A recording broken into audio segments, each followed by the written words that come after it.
Let's talk about how breathing can affect neck and shoulder pain. On an average 24-hour period, any idea how many times we breathe? Approximately 17 to 20,000 times. So imagine if I'm not breathing properly with the correct muscles, that could be a big problem. In a perfect situation, we're using our breathing muscle or the respiratory diaphragm to do those 18 to 20,000 breaths a day. The diaphragm has a very interesting orientation. It attaches onto the under surface of the lower 6 ribs and then it inserts on the lumbar spine. It's a dome-shaped muscle.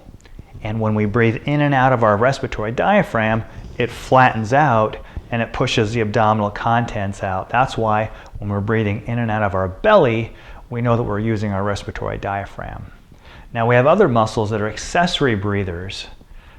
And those are the muscles that attach from the neck and the upper shoulder.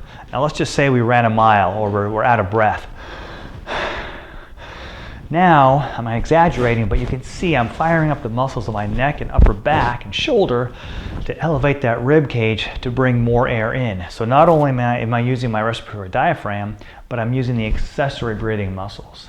In a normal situation, that's fine. But what happens for a lot of people is we switch. We stop breathing naturally in and out of our respiratory diaphragm, and we start using these secondary muscles, the ones that were just designed to help, as primary muscles. So 20,000 times a day, I'm firing up muscles in my neck, upper back, and shoulders just to breathe. And then I'm wondering why, no matter what I do, I constantly have neck pain.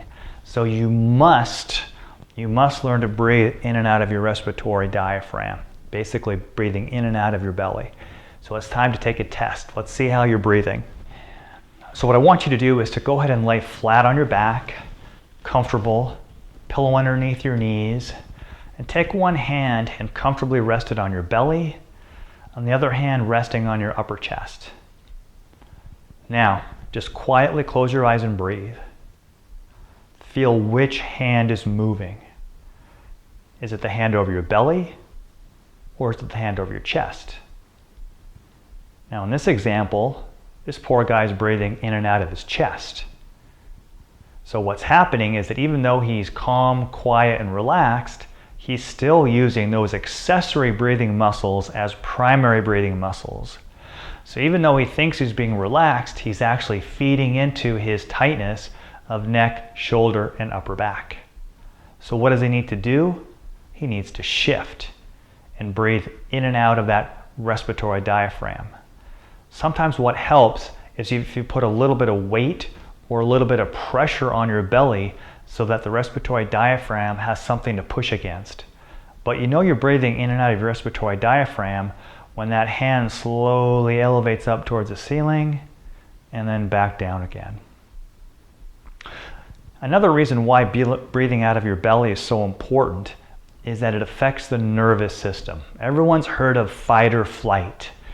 Okay, that's when the muscles are tense and we are basically ready to either fight or run. And in certain situations, once again, that's appropriate. But what's characteristic of fight or flight is chest breathing. So imagine the last time you were super emotional. You were ready, breathing in and out of your chest, something's gonna go down here. But when we're relaxed and calm, we breathe in and out of our respiratory diaphragm, and that shifts the nervous system down to rest and digest and belly breathing.